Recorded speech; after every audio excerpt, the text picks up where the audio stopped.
We're going to pray to get started, and we have I think a really blessed message today, and so I hope that you guys that we all learn something from it. Amen. So let us know online if you guys have any trouble hearing or seeing the slides or anything. But let's just pray for a minute. Thank you, God, for this time you give us. Thank you for this new year. Thank you because every day it's a new opportunity for us to get closer to you. It's a new opportunity for us to learn about you, for us to be close to you, God. So we thank you for this day, and we thank you for this weekend. We ask you, Lord, to speak to us tonight. We put our hearts in your hands, and we open up our ears for listening to your word, Lord. In the name of Jesus, amen. So welcome, everybody. Today we're kind of closing the book of Kings. I know that there's a lot left on it, but I hope that you guys are all kind of reading along. Anybody's reading the book of Kings along with me? Hopefully. If not, read it. It's kind of very, it's a lot of names. It's a lot of kings. But you learn a lot of things, you know. One of the interesting things, how many good kings does the kingdom of Israel in the north has? Do you guys remember? How many good ones? Because there were good kings, there were bad kings, right? Do you guys remember how many good kings that follow the law? From the northern kingdom, there were zero good kings. You know, none of them. They were all bad. They all did terrible things. They all really turned away from God, and everyone got worse. So when there was a new king in the Israel, in the kingdom in the north, it would say that they did worse than their ancestors did. And then the next one would somehow manage to do worse, and so on and so forth. And it's just, when you read it, it's sad, right? Because one of the things that we learn is that God likes to bless generations, families, right? And so I have kids. I don't want my kids to be as good as I am. I don't want my kids to reach only the things that I was able to reach in the Lord, number one, you know? I want my kids to go further than me, right? And so we want to leave a legacy. We want to leave a blessing for our generations, right? And so it's kind of, if you study the book of Kings, which is what we've been studying, you realize that they weren't able to do that. You know, they weren't able to bless their generations. And it's sad. And now if you look at the kingdom of Judah that stayed with David's house, there's some good kings. There's a few. The worst king that ever lived, though, was a king named Manasseh. And he was from Judah, actually. And he was the son of a king that was actually a good king, Hezekiah. And so there's so much learning if you guys study the book of Kings. You realize that a good man, a godly man, remember Hezekiah got sick, and God sends Isaiah to tell him, hey, you're going to die, so put your house in order. And what does Hezekiah do? He turns to the wall and he prays to God, and he says, God, I've been a good man. I've kept your word. You know, I've walked righteously. And God gives him 15 more years. You know, but he has a son named Manasseh, who turns out to be the worst king that ever lived in the kingdom of Judah, north or south, you know? And so that's interesting that a good man can somehow have this terrible, terrible son. He burned one of his kids to one of the gods, you know? Terrible. He did terrible things. And another interesting, I'm just giving you an overview of everything I've learned, you know? Another interesting thing is that God forgives that king, that Manasseh, that worst king that ever lived. God forgives him at the end of his life. You know, and he destroys the altars that were built, you know, to other gods. And it's amazing because you see God's mercy, you see the way God works with people, you know. And so every time I tell you this, when we study the Bible, let's look at ourselves in it, right? Because that's the purpose. God left his word to bless us, okay? So today, we're going to look at the second book of Kings, chapter 2. One of the most interesting things in the book of Kings together is just this two prophets that God raises. And we've studied them a little bit, Elijah and Elisha, right? And these are amazing men of God that God just uses powerfully. And if you guys study those people, you can learn so much about how to serve the Lord, you know? And today we're going to do a little bit of that. So you guys remember which one came first, right? Elijah, right? Elijah was raised by God. Right in the middle, remember a few weeks ago we studied that chapter where Samaria gets built, right? And then with Jezebel comes in, Jezebel, in Spanish Jezebel, Jezebel is introduced, and you learn about all these evil things that the kingdom of the north is doing. But then in the middle of all that, God raises Elijah, right? To counter this idolatry, all these terrible things that the people of God, the chosen people of God, are doing. And God raises an Elijah, right? And he goes and he speaks the word. And during that time, they're killing the prophets of God. They're killing the men that speak from God. Jezebel kills many, many of them, you know? And Elijah is one of them, right? And he has to go, and God uses him to go fight against this evil that is moving, this evil spirit, if you will, that is moving in the kingdom of Israel, you know? And he performs a lot of miracles, and we learned, we kind of saw a little bit of that. Today's message, though, is something interesting that God put in my heart to share with you. And it's the transition going from Elijah to Elisha, okay? Why is that important? Why is it important for us to see a minister, a man of God, pass what he has to those people behind him? Why is that important? It's important because you, sitting here, are the ones that are going to be doing, the pastors, the leaders. You guys are going to be ministering to people.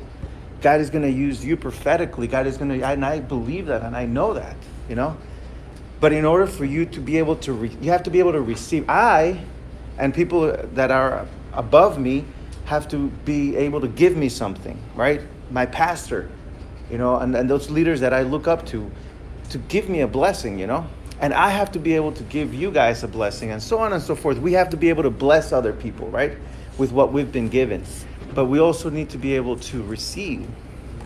And how do we do that? How does Elisha position himself so that he can receive that portion, that double portion from Elijah, right? You guys have heard that story before, right? That's important for you guys that are young to learn. How am I going to be blessed by my pastor? How am I going to be blessed by those people that I look up to? It's not enough to look up to them, you know? You have to be able to receive from the spirit that they have, that the spirit of God that they have, you know? And so today we're going to learn about that, okay? So the message is called, Gotta Walk the Walk. Because today's message is about a walk that Elijah and Elisha take together. And it's a very meaningful walk. It's this, they have to go to these places at the end of Elijah's ministry, and it's important that they go together. So let's study it. You got to walk the walk if you want to get what Elijah got at the end. Elisha got at the end. So look at this. 2 Kings chapter 2 verse 1 says this. Now when the Lord was about to take Elijah up to heaven by a whirlwind, Elijah and Elisha were on their way from Gilgal. Okay? And Elijah said to Elisha, please stay here. He tells his pupil, the person that's following him, please wait here, for the Lord has sent me as far as Bethel. But Elisha said, as the Lord lives, as you yourself live, I will not leave you. So they went down to Bethel together. First of all, let me point out something. Your Bible says, your Bibles might say, now the time had come when God was going to do this. And it's interesting, and you have to understand that's how God works. There's a time for things. This is Elijah's time, right? He says the time had come when the Lord was going to do this with Elijah's life. He was going to take him up. If you look, I continue to study the life of Elisha, and I'm sorry, today I want to try to keep Elijah and Elisha to pronounce it really like so that it's obvious who I'm talking about. Elisha, later on, when he's about to die, it says something very similar. It says, and Elisha got sick with the sickness that God had decided that he was going to die from. And this was the time when he was going to leave. He was going to pass, you know. And it's interesting to look at it because there is a time for everything. And God has this time. You know, sometimes I lost my sister last year, you know. And one of the things that I've come to understand is that there's a time, that we all have a time, and that God has our lives in his hands, right? And right here he's saying so clearly, you know, the time had come. It doesn't matter how amazing Elijah was. It doesn't matter if he still had, you know, many years that he could have lived. It doesn't matter. The time had come when God had said, That's the time when I'm taking you up. And that's the time when you have to give to Elisha something so that he can continue. Right? Okay? So I'll point that out first. And so this starts a kind of very interesting journey that they have to go on together, and we're going to study it today. Let me show you where they were going to go. They say they were leaving from where? Gilgal, right? And you guys, how many of you guys have ever heard that word before? Gilgal. Yeah, I'm pretty sure you have. Have you read the story of the Israelites, coming from Egypt in the wilderness, and then they cross the Jordan River into the Promised Land, and the first place they go is called Gilgal. That's where they started, right?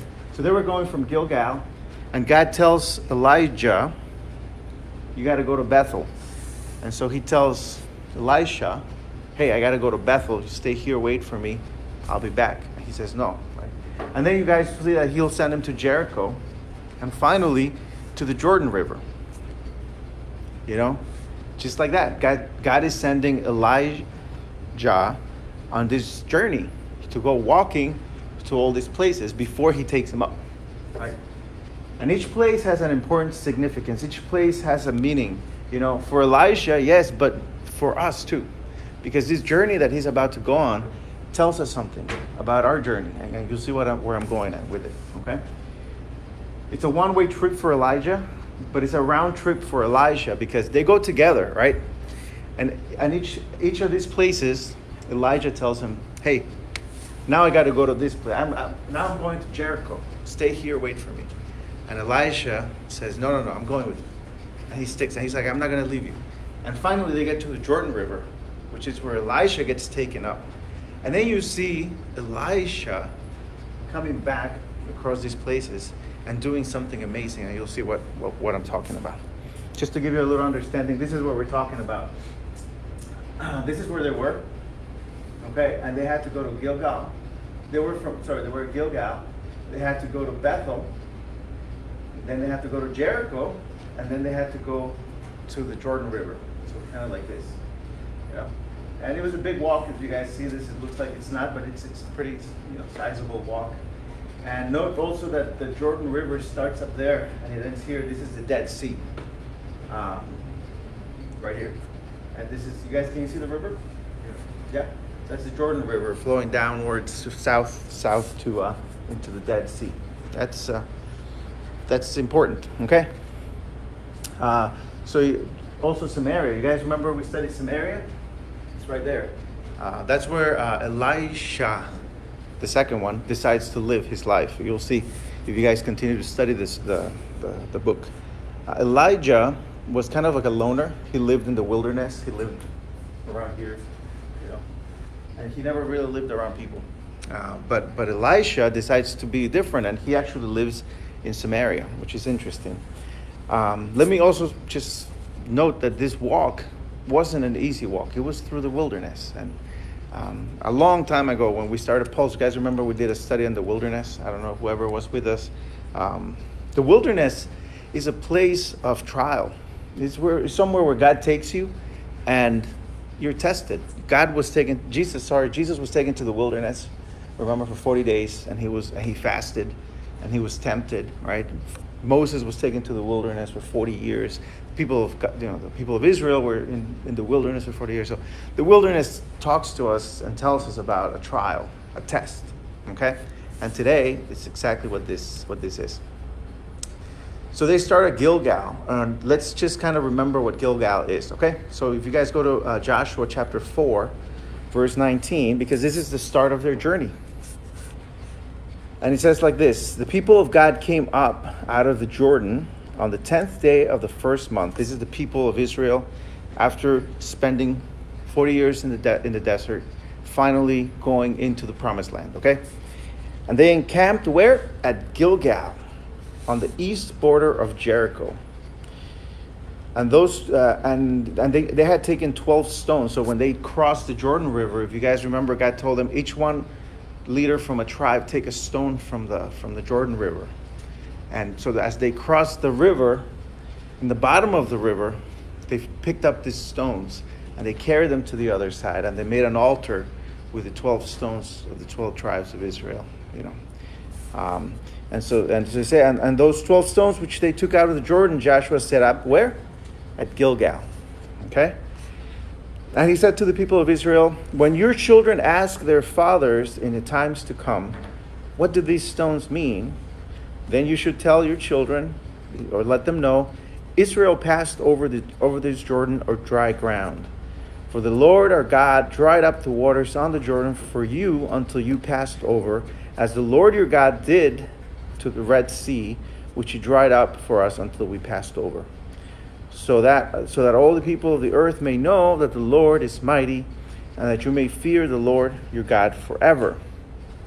So this is where Gilgal, this is where somehow Elijah and Elisha are starting their little journey to all these places that God sent them on. And it's important because this is an important place, okay? This is where Israel started the conquest of the Promised Land, you know? I know that sometimes in our spiritual walk, because today's message is really about our spiritual walk. And so let me ask you guys remember where you started? Right? I remember where I started, you know, when I started to hear about God, when I started to, if you guys came to Christ, you know, when you were older, it's always good to remember. This was a place that God decided, hey, put these stones here so you guys remember where you started, you know. I know if you ask any great preacher, any great man of God, hey, do you remember where you started? And they'll tell you. They'll be like, oh man, I remember where I started, you know, like, but you might have a church with, 12,000 members, but I remember I used to preach just to my kids or something like that. And they'll tell you stories like that because God always wants you to remember where you start, you know. And so Gilgal was this place where God decided that he wanted them to remember, hey, after you cross the river, this is where you started, you know. And it becomes the first camp where the Israel kind of, they set up camp there. And if you guys see what city is mentioned there already, Jericho, right? And that's the next place where they have to go. Look what else happens at Gilgal. Joshua 5, chapter verse 6 says this, for the people of Israel walked 40 years in the wilderness until all the nation, the men of war who came out of Egypt, perished because they did not obey the voice of the Lord. The Lord swore to them that he would not let them see the land of the Lord. The Lord has sworn to their fathers to give to us, and the land flowing with milk and honey. So it was their children whom he raised up in their place that Joshua circumcised. For they were uncircumcised because they had not been circumcised on the way. When the circumcising of the whole nation was finished, they remained in their places until in the camp until they were healed. And the Lord said to Joshua, today I have rolled away the reproach of Egypt from you. And so the name of this place is called what? Gilgal, to this day. So this is the place where Joshua has to circumcise all the men, because remember what happens in the desert, right? All the grown-ups, what do? They rebel, and they rebel, and they rebel. And so they die in the desert. They never make it into the promised land, but their children do. And so it's all those children that grew up in the desert make it to Gilgal finally. And that place becomes a place of remembrance. Hey, set up the stones here. But it also becomes a place where they get circumcised. And what does that mean? You guys know what circumcision stands for spiritually? Right? It's just taking away the flesh. Deciding to be different, right? And so so this place becomes, where God sets his people apart again, because this is a young generation. Mm-hmm. Yeah, and this is where they start, and look at them, like they had to heal here actually because they were hurt now, and they had to stay there at Gilgal because God had to do something to them, and they had to stay there until they healed. And I just, it caught my attention, like spiritually, like when we're in our early walk, with trying to get into God's things, God has to take and remove these certain things from us, right? Because we can't just go on our journey, right? Just the way we are. We just can't. And then we have this God that puts us into a process that lets us heal too. And so I love the fact that in this place they come in, they get circumcised, and then God lets them heal there. And that's what Gilgal becomes, this place where they're actually, like you said, God renews the covenant with his people, because all the people had perished in the wilderness, And this is where Elijah and Elisha are starting their little journey. It's not easy. There's pain. Healing comes, and you can move on. Now, what's the next place they go to? It's Bethel. You guys remember Bethel? It's the house of God. Look at this. If you guys go to Genesis chapter 28, at the end I'm going to kind of wrap everything and bring it back to Elijah and Elisha. You'll see. Genesis chapter 28 verse 11 says this.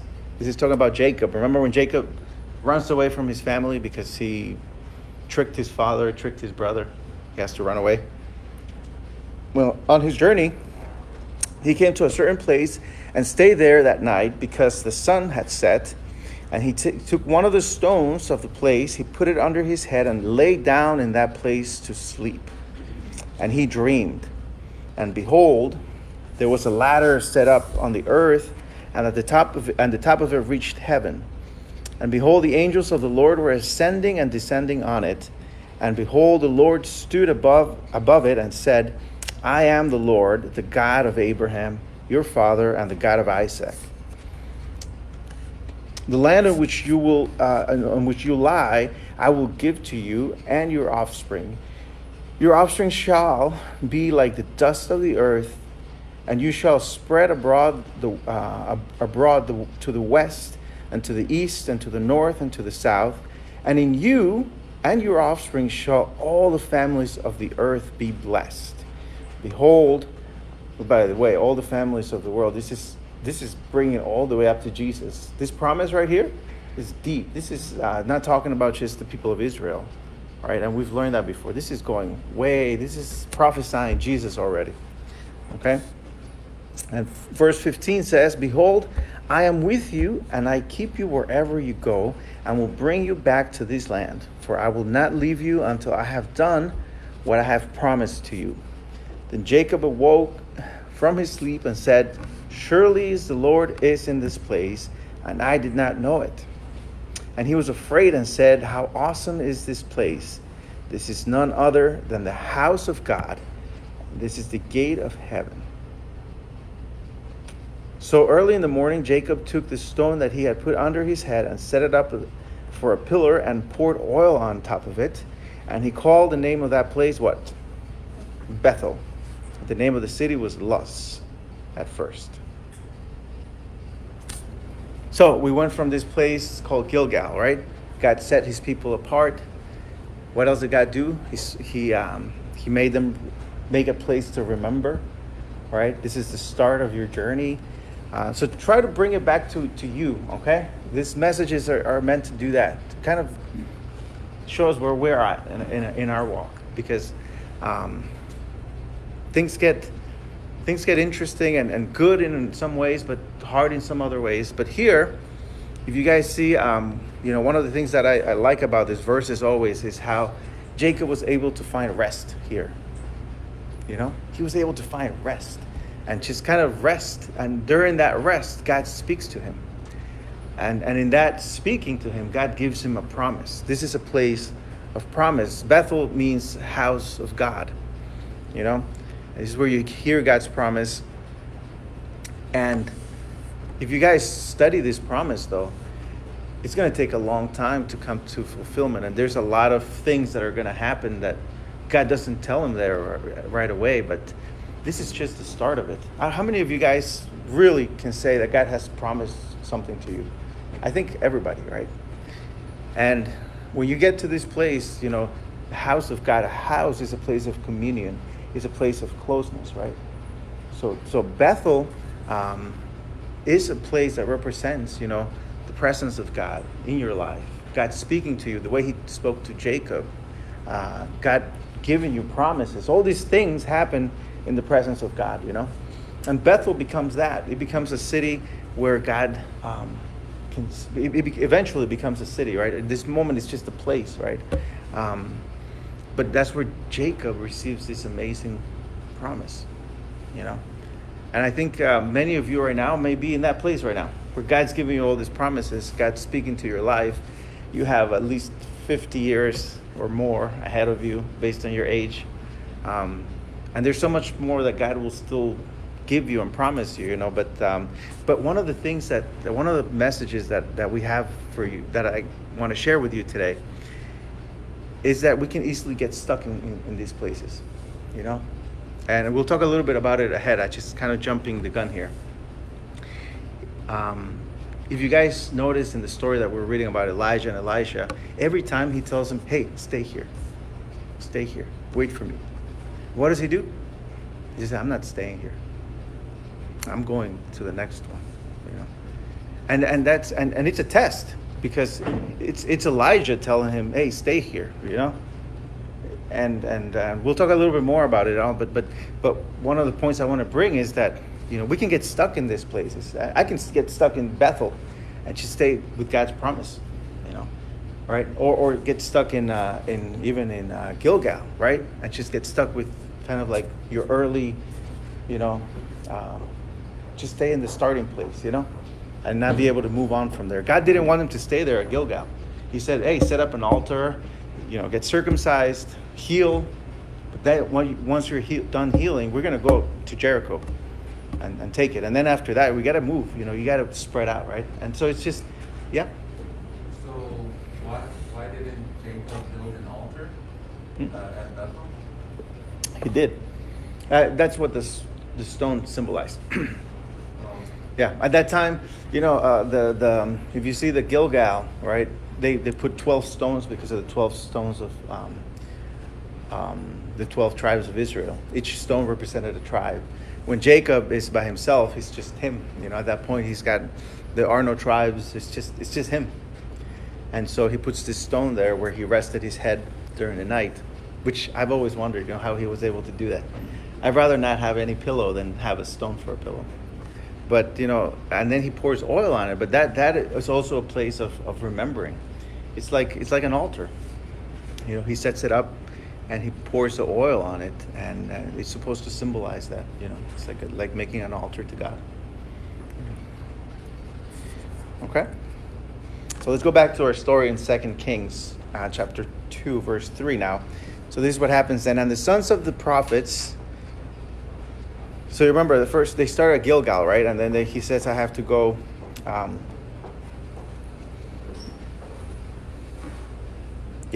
to Bethel, right? So we stay here in verse 2. Now if you go to verse 3.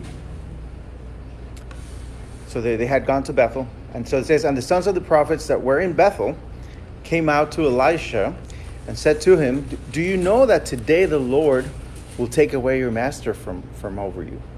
And he said, yes, I know it. Keep quiet. This is interesting. I never understood this.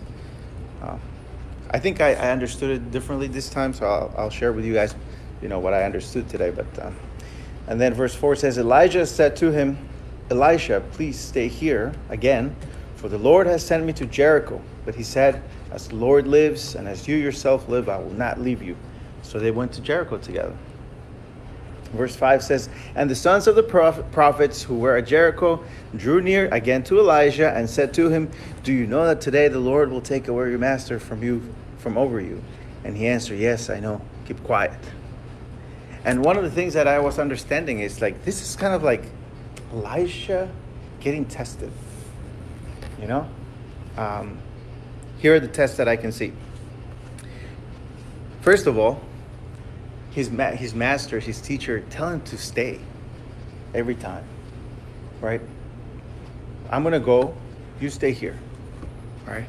And I think one of the things that we need to learn as if you're going to be able to receive from someone is not to take rejection or that push as something to be like, oh, well, then I'll just stay then. I'm just going to stay at Gilgal because he obviously doesn't want me to go with him. You know, he said he used to pour water over his hands. You know, Elisha says, you know, that later on you see that they describe him as he pours water over Elijah's hands. What does that mean? He served him.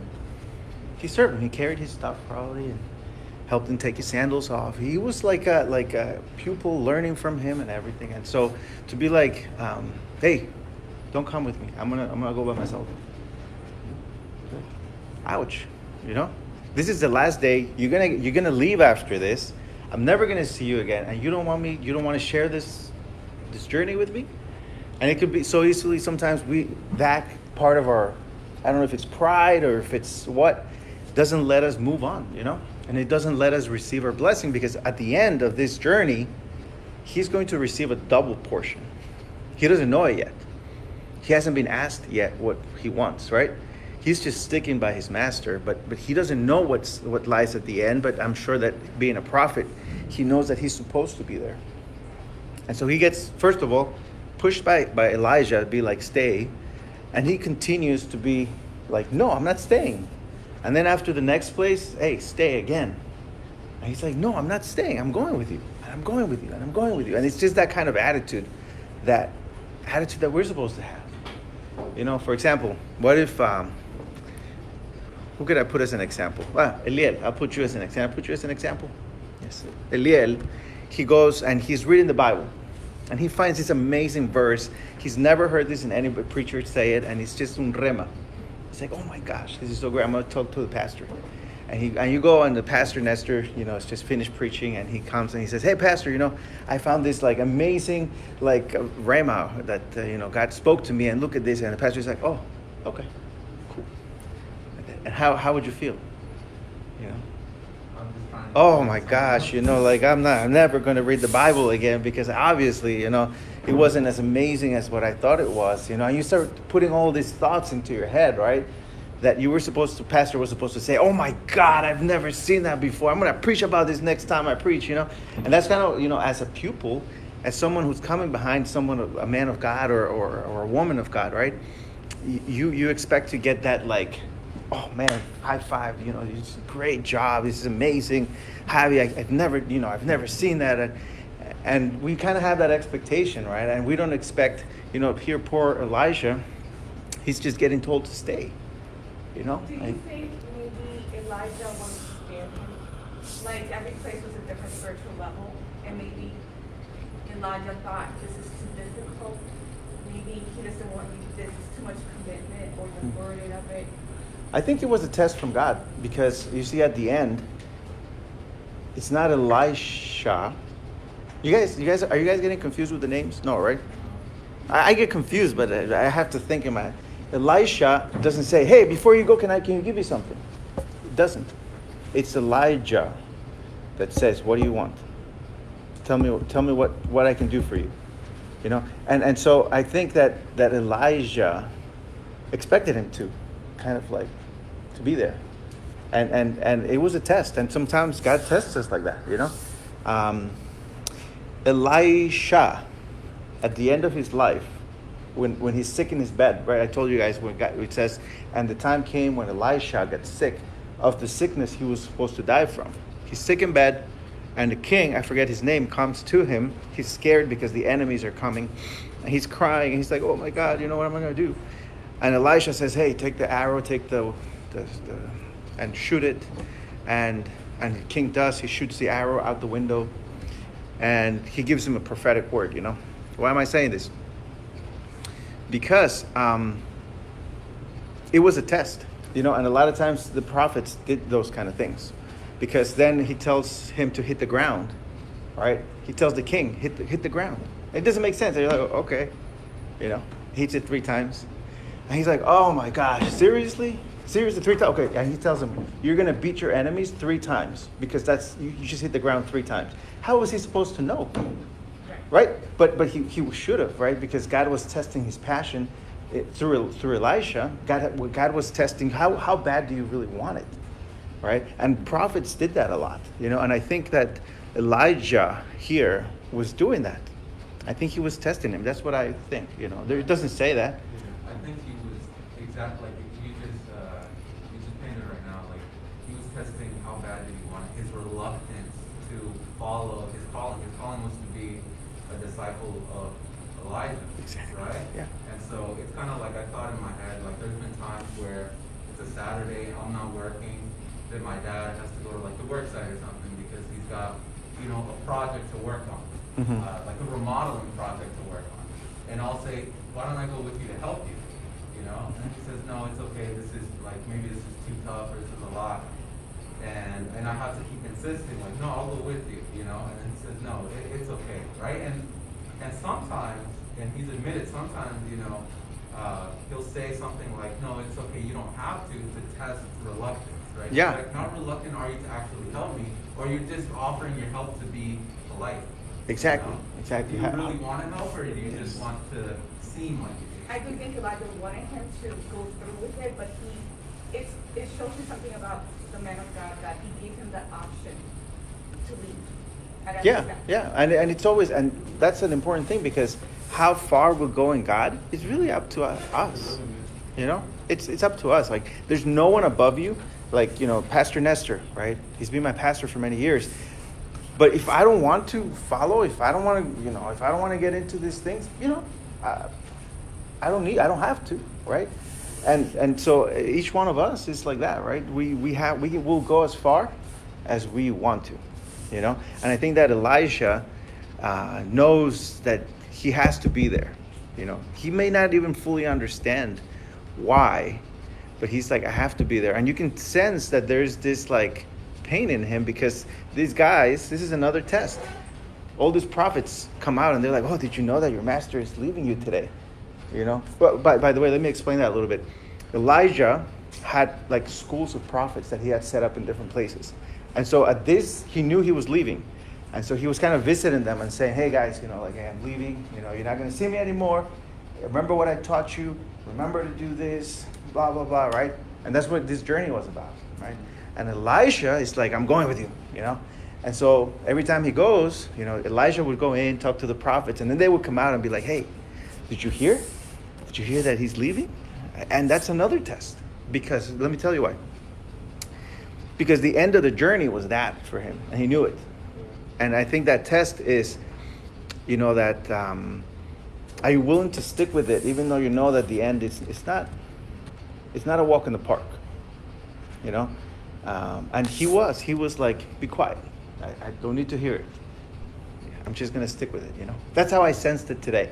Okay, maybe I'm you know, reading too much. I'm not sure, you know, but you guys let the Holy Spirit kind of like guide you and show you. But I see this kind of like pain in him to be like, man, you know, this has been my teacher. What am I going to do now? And also this, he knows he's supposed to continue the work. And he clearly feels like, man, I'm not there yet. You know, how am I going to do this? And I'm jumping the gun again. But before, when I learned that he asked for a double portion, I was like, man, he's kind of greedy, right? To be like, I want twice as much as what you have. Just twice. Hey, have it. You know, I want twice whatever you have, you know. I was like, seriously? Is that what you want? You know? But I understood something. He felt half the man. He felt half the person to do what he, like, I can't fill your shoes. This is what I'm thinking and what I sense from the Spirit, that there was this kind of like, man, I can't do this job.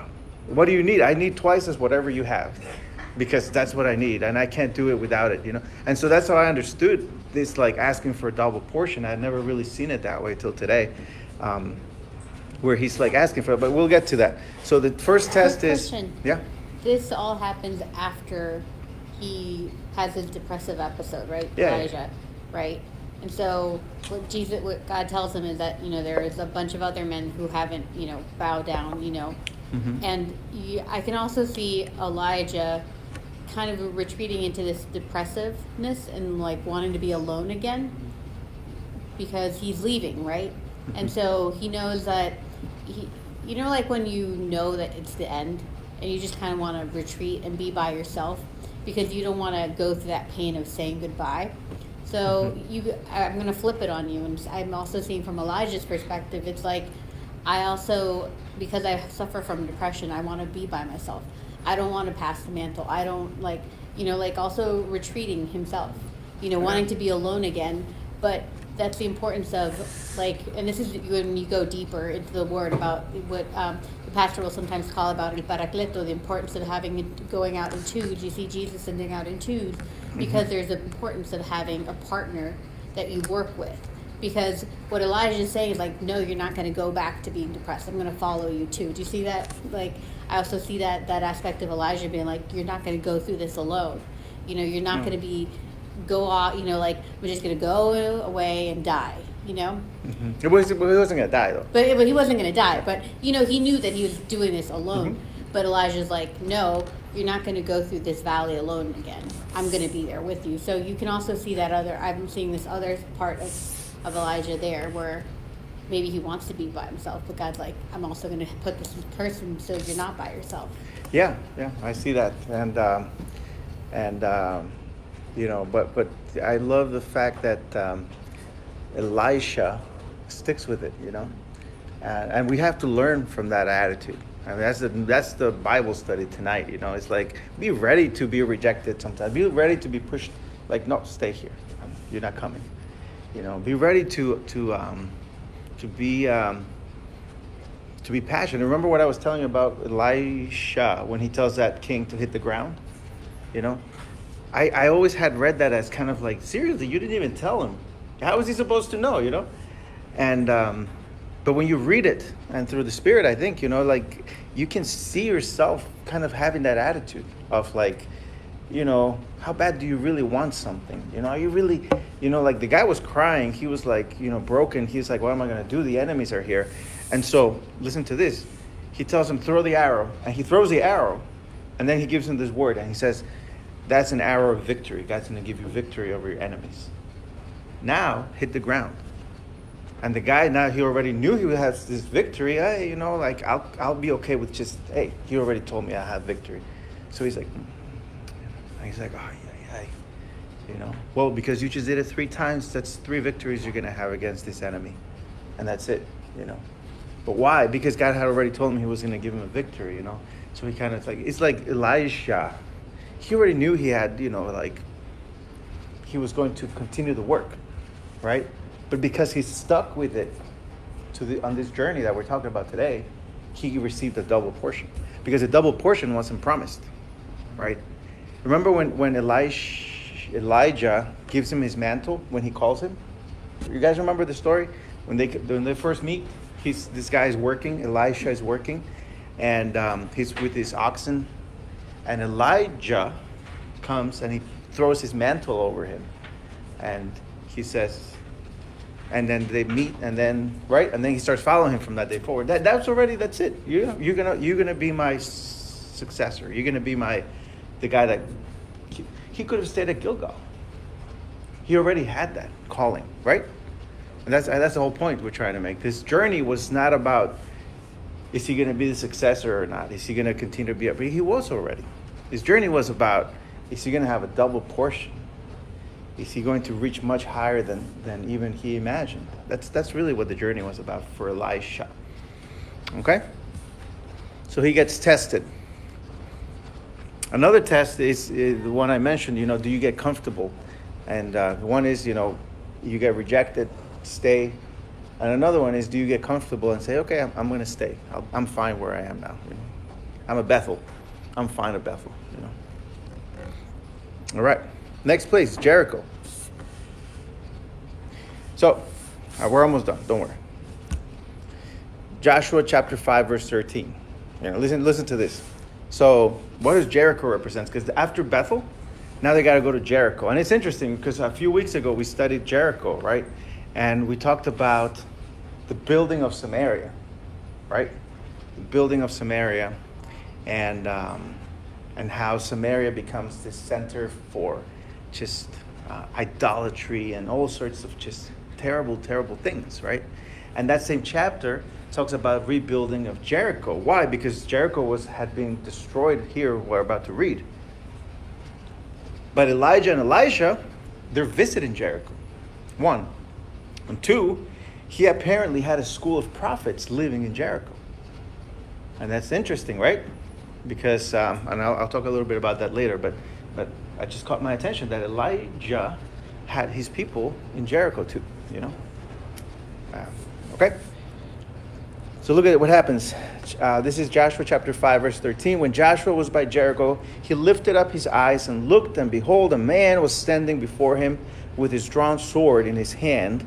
And Joshua went to him and said, "Are you for us, or are you or at our adversaries?" And he said, "No." Your version might say neither. Does anybody's version say neither? Yeah, all right. That's an interesting answer. We'll talk about it. So he says, "Are you for us, or are you with our enemies?" And then this angel of the Lord, of God says, "Neither. But I am the commander of the army of the Lord. Now I have come." And Joshua fell on his face on the earth and worshipped and said to him, "What does the Lord say to his servant?" And the commander of the Lord's army said to Joshua, "Take off your sandals from your feet, for this place where you are standing by is holy." And Joshua did so. First of all, let's get this out of the way. He was actually talking to God. It wasn't just an angel. It was Jesus, as we understand it. Okay? Angel of the Lord, the angel of the army of the Lord is actually a theophany, is what they call it. So it's not an angel. How do we know that? Because he worshipped him, and he accepted the worship. If he was an angel, you guys remember Lot? The angels that came, and they tried, I think it was Lot, if I'm not mistaken. He tried to worship, and they were like, "No, don't do that, because we are also servants, you know." Because this was an angel, you know. But this is not an angel. This is God, you know. And so, number one, do everybody agree? If you don't, it's okay. You don't have to agree. But study it, read it carefully, and you'll see. Another one, that answer he gives him, right? So there's this guy, this celestial being. So he must have been imposing, you know, scary, if you will, with a sword drawn. So the guy, the angel was like, he came for a fight, right? He didn't come in peace, okay? He had his sword drawn, right? And then Joshua is a very brave man to be like, "Hey, are you with us or are you against us? You know, who are you?" And he responds, "Neither." Right? And then he tells them who he is. And then Joshua understands, and then this whole thing happens. It reminds me of Moses, right? When he comes to the burning bush and to take your sandals off. It's very similar, right? That's also another reason why I think that it's God, clearly. But why does he tell him that answer? Anybody? Why does he say neither? Are you with us or what? I'm sure Joshua would have loved to hear, "Oh, I'm here for you. I'm on your side. You know, I'm here to fight with you guys." And, you know, that would have been great, right? But he doesn't say that. He says, I'm on neither side. That's interesting. It's also what Jesus said, you're either with me or against me. So it's sort of, I don't have to condescend to you. You have to choose whether to be on my side or against me. Yeah. Christian, why do you think he said that? What do I think he said? I'm about to tell you what I think, but I just want to know what you guys think. So, I think what he's about to show them with the whole Jericho thing, right? This is right before they go around Jericho and the walls fall and everything. He's about to tell them, "Hey, look, by the way, this is not your fight. This is my fight. I'm here with my sword drawn. I'm going to fight. You know, you get behind me." And this is what I understood because first of all, he's there ready for war, right? He presents himself as the angel of the armies of the Lord with my sword drawn out. I didn't come here in peace, right? And so this man comes, Joshua, and says, "Hey, are you with us or are you with our enemies?" "I'm neither. I'm here to fight." You know, God was going to fight for them. And so this is another important thing about Jericho, because in Jericho, so what do we learn from Jericho, right? What did the Israelites have to do? They had to walk. That was what God told them. "Hey, how are you going to defeat this city with this huge walls that you can't break, that you don't have cannons, you don't have anything? How are you going to beat this city? I want you to walk around it. Walk around it for 7 days. Each day, go around it quietly." He told them that. If you guys read it, how he told them to do it, he's like, "Don't say a word. Just walk around it. And then the next day, get up early and walk again one more time. On the seventh day, do it 7 times. And then, when I tell you, you're going to blow the trumpet and make a lot of noise. That's it. And so, it wasn't about, like, it wasn't a military strategy, right? And so what I see here, this walk, this is a walk by faith. Because how are you walking around this city that you can't defeat, right? You don't have a war strategy, right? You just have to walk and leave it in my hands, right? And so when Joshua meets this angel of the armies of the Lord, and he tells him, I'm not on neither side. You're on my side, actually. I'm the one who's here to fight. You do this. You walk around the city, and you do this, and you be quiet until I tell you to speak, and I'm going to do this for you. Why is this important? Because as Christians, you know what? We talk about the promised land, right? And the promised land is us, right? Listen to this. When you come from Egypt and you cross the Jordan River and you have to start taking over this land, that land represents your soul. And I know that, how many of you guys have heard it this way? Anybody? No? Don't you guys feel like you have to conquer yourself, through Christ, right? And that's what it is. All these things, all these cities represent things in our lives that are strongholds. Pride. It's Jericho 2.0, This city of just big walls. And you can't go by yourself, Eliel or Suri or Javi, and just say, I'm just going to break that wall down. I'm just going to take over that city. I'm just going to conquer this enemy. You can't. And what God is showing them there is that, no, this conquest is a walk by faith. And I'm here to fight. And sometimes he did tell them to fight, but this was their first fight in the promised land. And God was teaching them something. Another interesting thing is that there's much smaller cities, easier to beat than Jericho.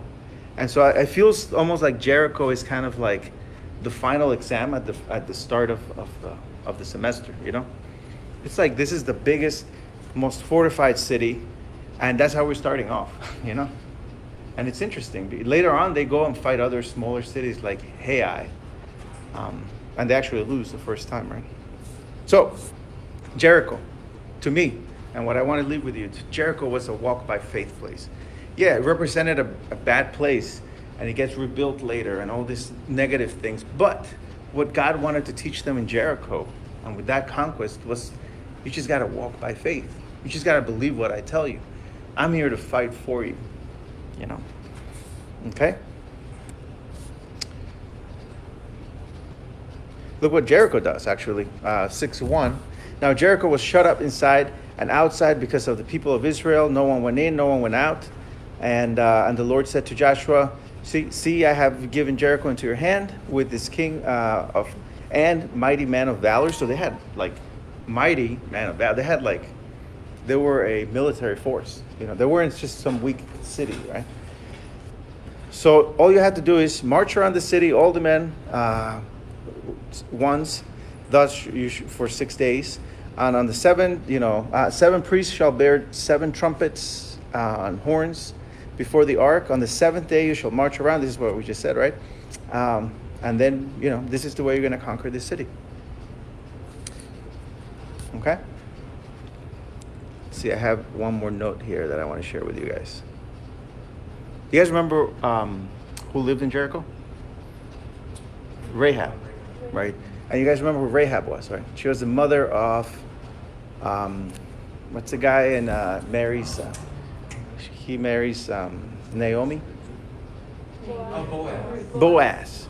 So she was the mother of Boaz, was living there in that city. And that's why I was telling you about this, that Jericho and all these places represent kind of like our soul, right? Because there's something of God in there, right? That is rescued, that is saved, right? And it's in this case, it's Rahab, who is actually in the lineage of Jesus. It's incredible, right? Living in this Jericho city, right? And she was a prostitute, right? And all these terrible things that we might think, right? But God saves her, right? And then through her, comes the lineage of David, and through that, Jesus, right? So, okay? So that's what Jericho does. Let's see. All right. Let's go back to the 2 Kings. We're almost done. Then Elijah said to him, please stay here, for the Lord has sent me down to where now? The Jordan, to the Jordan River. But he said, as the Lord lives and as you live, I will not leave you. So the two of them went on. And then 50 men of the sons of the prophets again also went and stood at some distance from them as they both were standing by the Jordan. They finally made it to the Jordan River.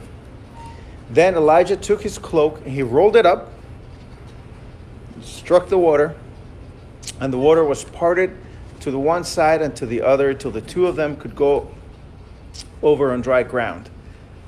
When they had crossed, Elijah said to Elisha, right? This is where I was talking about, right? Elijah says to Elisha, ask what I shall do for you before I am taken from you. And Elisha said, please let there be a double portion of your spirit on me. And he said, you have asked a hard thing. Yet, if you see me as I'm going to be taken from you, it shall be so for you. But if you do not see me, it shall not be so. It's still testing. Isn't that interesting? To the very last moment. It's like you can still lose this. You guys see that? So it's been a test after test after test, right? Right? And now, even at the end, he asks him, what do you want me to give you? And he says, I want a double portion of your spirit. And then he says, well, if you see when I'm taken up, then you'll have it. But if you don't, then you won't. You know? And it's interesting. So let's go into that a little bit. You know how I see it? It's like you just have to be at the right place at the right time, right?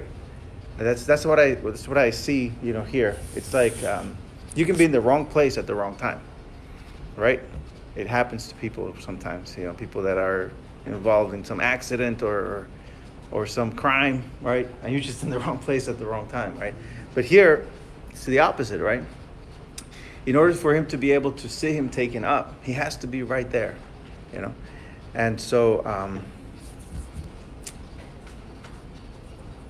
the Jordan River. What do you guys think the Jordan River represents? It's an interesting place to end their journey, right? Anybody? A place of being humble. Yes? Place of humility. Are you guys remember Naaman, the Syrian general who had leprosy? And God's, where does it, actually, yeah, it had been Elijah or Shah. Elijah, right? He sends him to go to the Jordan River. And he's like, hey, bathe yourself there. And he's like, that river sucks. You know? Sorry. That river is nothing, you know? And why am I going to go there? There's better, nicer rivers where I'm from. And it is a place of humility. What else? Jesus humbles himself and is baptized by a man, John the Baptist, right? Being the Son of God, you know, and the Holy Spirit comes upon him, and says, what is God? And you guys remember what happens there? Something very important happens, right? That it says the heavens open up, and you can hear the voice of God saying, "This is my beloved Son, in whom I am pleased." And this happens in the Jordan River. And sometimes we read the Bible and we just miss this little facts, you know, why is this so important to, you know, what else is important? The Jordan River ends up in the Dead Sea, right? So it talks to us about humility, humbling yourself, lowering yourself down to the point of dying to yourself, you know? The conquest that we were just talking about the promised land was that, you know, because when you conquer this, you're dying to yourself. You're humbling yourself, you know, and that is what's going to make you be able to get to that place where you can receive something much, much greater than even you imagine, you know, like it happened to Elisha. Bless you. And Christian, if I could just add, Of course. you know, it's something that like just stuck with me when we were having worship night. I think it was last week, last Saturday, and Erica, was ministering to us that it's a race that we're on, you know, and it's about consistency. It's about endurance. It's about not just being overly emotional one day and then the next day it's like ya no me dan las ganas to even pray at all, you know. But to just every single day, we're sowing, Yeah. and we're watering that seed in our hearts. It doesn't matter if it's one day 15 minutes, the next day 1 hour, one day 5 minutes, but we're consistent, with watering that seed. And what stuck out to me is that he's being consistent all the way through, and so he's going to get the reward, and he's going to get the double portion if he is consistent, if he keeps on going, if he finishes the race. It's like you're in class, like some of you guys that are in college, like you're not going to get the credit if you don't finish the course. If you don't finish the course, you're not going to get the credit. It's the same exact thing with him spiritually. He's not going to get the reward unless he finishes the course that he's on. Exactly. And that's what it's all about, just being able to stick with this tough journey.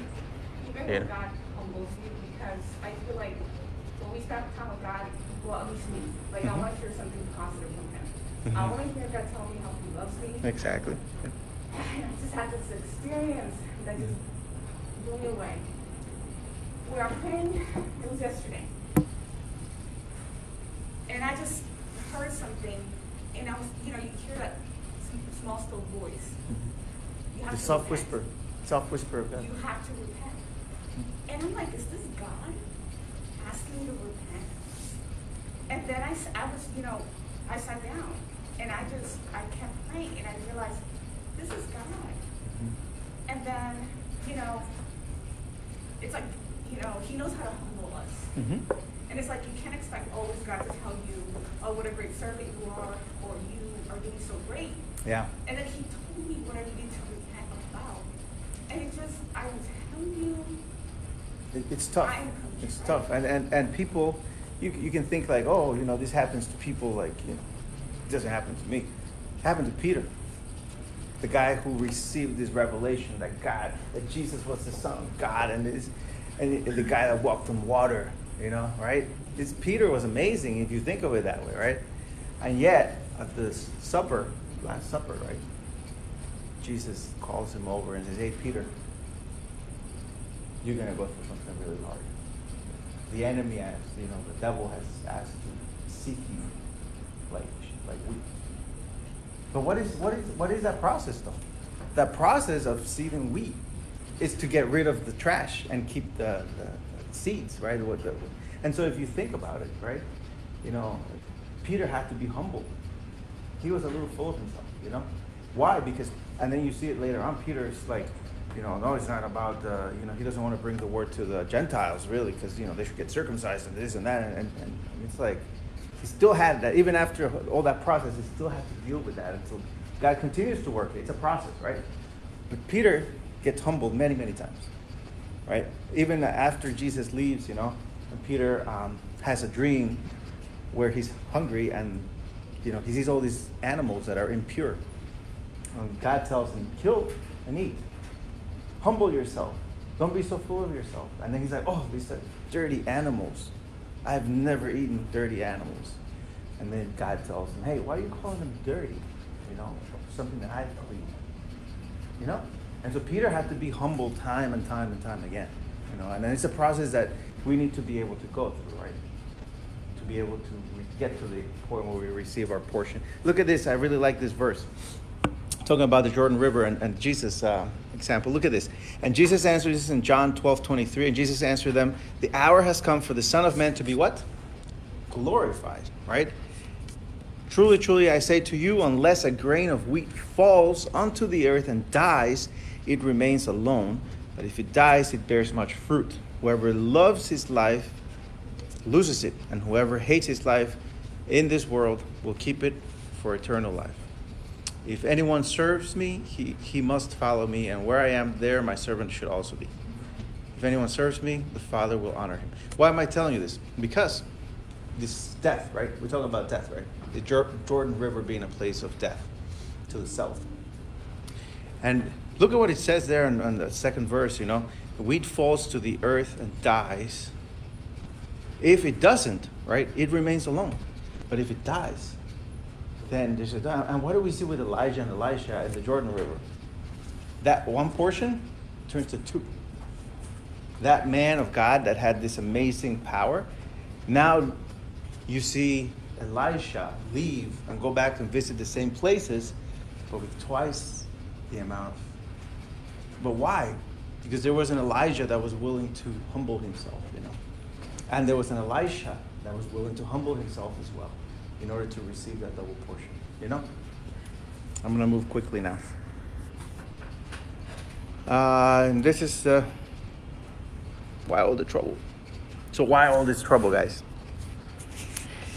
Now, real quick, I'm going to finish with this. I want you guys to look at what happens afterwards. So did we read the part where he's taken up? We didn't, right? No. I think it's here.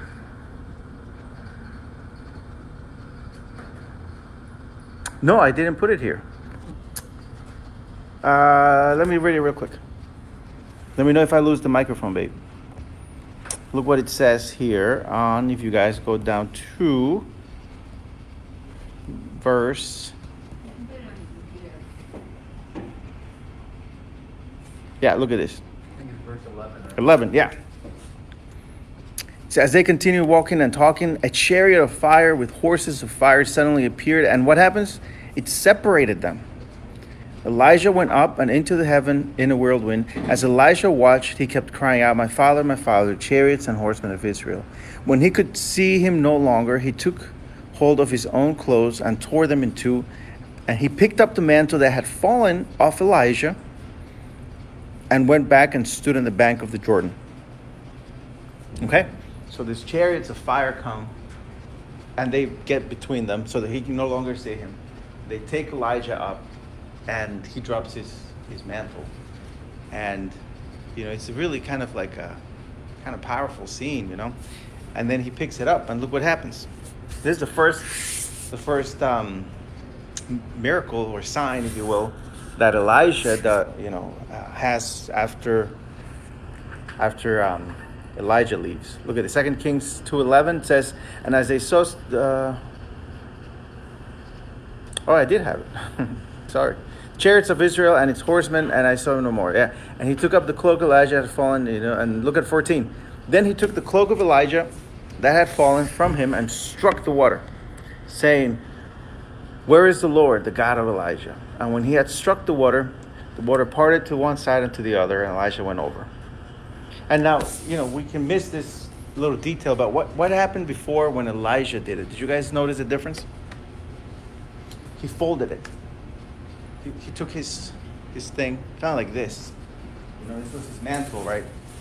So he folded it, and he struck the water with it, and it parted. When Elijah does it, he doesn't fold it. He just hits it, right? Why is that? Why is that detail? The Holy Spirit inspired the Bible, and nothing there is left for no reason, And one thing that you can see here, God is confirming to him that he has a double portion. Because when his master does this same miracle, he does it with this folded cloak, And when he doesn't, it's no longer folded, and it's just something so simple, right? But you have to remember that Elijah had asked for this double portion in a way, and I sense that he was humble, and he knew that he needed it if he was going to be able to do this work. And then so in this first miracle, we see God kind of like confirming to him that he has received this double portion from God. What happens afterwards? Look at what happens immediately after that. This is interesting. So he's leaving back. He's going back now, right? His master has been taken, and the men of the city of Jericho come, and they tell him this. The men of the city. Now this is not. It doesn't say that it's the prophets. To me, this says the men of the city of Jericho come out, and they say, "Behold, the situation of the city is pleasant, as my Lord sees, but the water is bad, and the land is unfruitful." So this is the second miracle Elijah performs. Look at this. And he said, bring me a new bowl and put salt in it. And so they brought it to him. Then he went to the spring of water and threw salt in it and said, thus says the Lord, I have healed this water. From now on, neither death nor miscarriage shall come from it. So the water has been healed to this day according to the word of Elisha. You guys look at Matthew 5:13, says we are the salt of the earth, and all these things. But this is the second miracle now, right? And you'll see the next miracle and compare the two of them, right? This is in Jericho, a city that had been cursed, a city that when it was lifted back up, it was done at the cost of the children of the men who did it. Remember, we studied that, right? And yet, we see in Elijah bringing blessing and healing into this place, right? Isn't interesting, right? And one thing that I'm seeing is how these men that come out of the city humbly just saying, hey, look, we have this problem here. That even though the city is really nice and all this, the water is bad. And you guys ever, there's natural waters that are contaminated. Back in those times, there's not chemicals from industry or anything, but they have high levels of different, toxins from, whatever.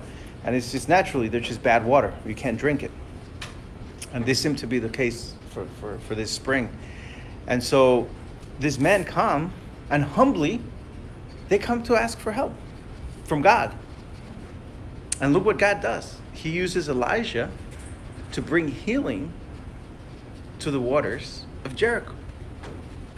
Okay? So remember that as we read the next miracle. And he went up from there to Bethel. What's Bethel? Bethel is the house of the Lord. And while he was on his way, some small boys come out of the city and jeered. They made fun of him, saying, "Go up, you bald head. Go up, you bald head." And he turned around, and when he saw them, he cursed them in the name of the Lord. Not just cursed them. And 2 she-bears came out of the woods and tore 42 boys apart. From there, he went to Mount Carmel. And from there, he turned to Samaria. That's crazy. That's his third miracle.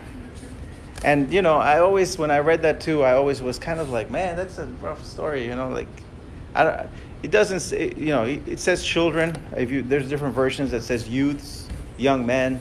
They were probably young men, and there were 40-something of them, so I don't imagine it was a bunch of 8-year-old kids. Probably like 17-year-olds or something like that, But still, this is in Bethel. Look what happened to Jericho. Jericho, they were blessed by this double portion prophet. And now he comes to Bethel, and this bunch of young guys come out and making fun of him. 42 of them. And he curses them in the name of the Lord. Not just, hey, don't call me bald, He curses, and in the name of the Lord, I understand that to be that this came from God. And you got to ask yourselves why. Anybody? Well, why would you mock the prophet, right? Because the prophet is kind of like the mouth of God, so anything that they prophesied was God speaking through them. So when you mock the prophet, it's like you're mocking and disrespecting God himself. And look at the difference, right? The people of Jericho come out. And they were Israelites, of course, right? Because they had rebuilt. They were the ones that rebuilt the city. What were the 42 young men doing now? It just sounds like they were troublemaking and being, like a little gang. Yeah. So maybe he saved them from the worst, and he saved other people from the worst. I think that it maybe wasn't about what they said to him, but the spirit, the criminal spirit that Yes. was. So let's go back now and look at Bethel. What happened in Bethel, right? You guys remember what? This is the last slide. You guys remember that Jeroboam became king. And what does he do with Bethel, the city that's called the house of God? What does he do there? He sets up a golden calf. This is the king, the first king of the northern kingdom of Israel. He sets up in Bethel this golden calf, and he tells the people of Israel, hey, this is your God that took you out of Egypt. Go worship this God, Don't go to Jerusalem anymore. And so Bethel becomes this place of idolatry, of disdain, like, whatever. That's the prophet of God, whatever, Go make fun of him, Versus the other people, right, that humbly came and said, hey, look, we have this problem. And you are a man of God, and I know that God can bring healing to this place through your word. And why are we bringing this up, right? Because this is the last kind of point that I want to make today. Is that the more that we're given, the more that's expected of us, right? The people of Bethel, Look at Luke chapter 12, verse 42 says, at the bottom, let's go to verse 48. He's talking about a servant, a faithful servant, but the one who did not know. Well, guys, it's hard to read it if you don't know the context. Let me just read it. It's the last. This is the last slide, promise. And the Lord said, "Who then is faithful and wise manager, whom his master will set over his household, to give them their portion of food at the proper time? Blessed is the servant whom his master will find doing.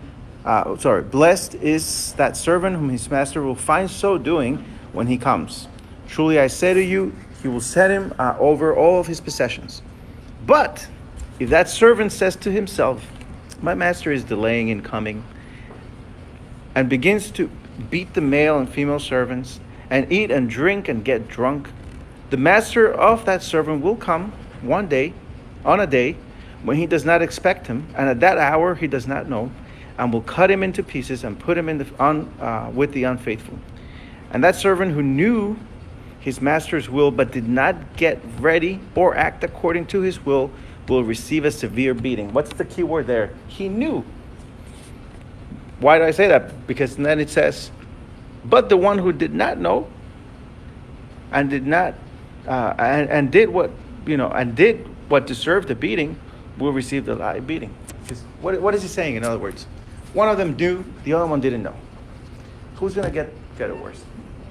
The one who knew. Me, right? In this case, I'm the one talking to you guys, right? If I don't live this, it's tough for me. It can be a blessing to you guys, right? But you guys are gonna be in my place too, right? One day sharing the word. Eliel, Javi, Meli, everybody here, right? And we're gonna be in Bethel, the house of the Lord, but the more that we receive, the more that we have to, and that's the attitude, the opposite that these people had when Elijah is walking and they start making fun of him. We understand this, that they knew who he was, and they knew that he was a man of God, and they just had no respect, no care, and so one city got a blessing and the other one a complete tragedy. 42 kids didn't come home that day. Right. You see that it's a parallel to what happens with Jesus when he goes to the different towns. Mm-hmm. Same thing with Paul, and that there were certain towns where there were no miracles that were performed whatsoever, Exactly. that he never returned to. And what happens in Samaria? Right. Samaria is another city like Jericho. Jericho and Samaria are in the same chapter, right? And it talks about, we built Samaria. And Jezebel kind of lived there, right? And it's terrible. And at the end of that chapter, and we rebuilt Jericho, And yet we see the Samaritan woman, not only does she receive what Jesus tells her, but when she shares it with others, they believe. Samaritans, right? Same thing with these Jericho people, right? God knows who they were, I'm not sure if they were Israelites or not at this point, but it doesn't say. But they receive a blessing, by the visit of this man of God. Okay? That's it.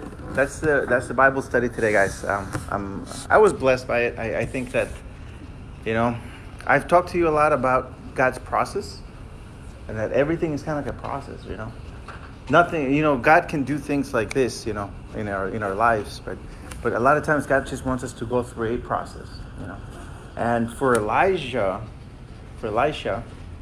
to be able to receive what he received, he just had to stick with this process that he had been put into. That was not easy, It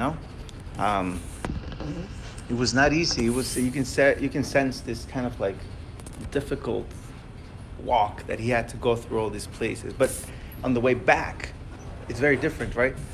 He's got this power and you guys study his life and what he does afterwards. One of my favorite things from him is later on, there's this king that's going to battle, and Elisha is there. Somehow he's there, and he's like, "Hey, bring a prophet so he can tell us what's going to happen," or something like that. You guys study it, okay? And they bring Elisha, and Elisha says, "Hey, bring me a musician. Bring me someone who plays music." And they start ministering, and he starts to prophesy, with music. You know? And I remember Julio Melgar. That verse has always blessed me because I've been in places where God uses this prophetic worship, you know, to do amazing things, you know, to change lives, you know, in the middle of this worship. So, you know, Elijah kind of gives us that biblical, you know, anything we do has to be based on the Bible, you know. We can't just make stuff up. So when I talk about prophetic worship, I remember Elijah, you know, and it blesses me. Okay? All right, let's pray to finish. And I do encourage you guys to read. This is really, really a beautiful one. And it's hard to get through because there's so many names when you're reading the book of Kings. And some of the names are so similar, you know, that they all sound the same. And you get lost eventually. But find it. You'll find some of those passages so relevant to the things that, you know, will speak to you. Okay? Thank you, God, for this word. Thank you for this evening. Thank you for everybody who came tonight. Lord, bless them, and please let us put this word to practice. Let us do as you teach us through your word, Lord. Let us go through this process that you put us through so that we can receive that portion that you have for us at the end, so that we can make it to our Jordan, die to ourselves, humble ourselves, Lord, and be able to receive what you have for us. And we thank you for everything. In the name of Jesus, Lord. Amen. And we say goodbye to everybody. There's no announcements. We have Bible studies, I think, every Saturday. You know, I know that it's early in the year. I also know that everything is closed. So unless you guys have somewhere else to go, you know, you're welcome to join us. So I figured that's why I want to keep these going, because it blesses me, and I hope that it blesses you too. And so if you guys can join online or come and hear, and I love it too when you guys speak up, because it's a blessing for me to hear too from you guys. Okay. Anything else? That's it, right? No announcements. All right. God bless everybody.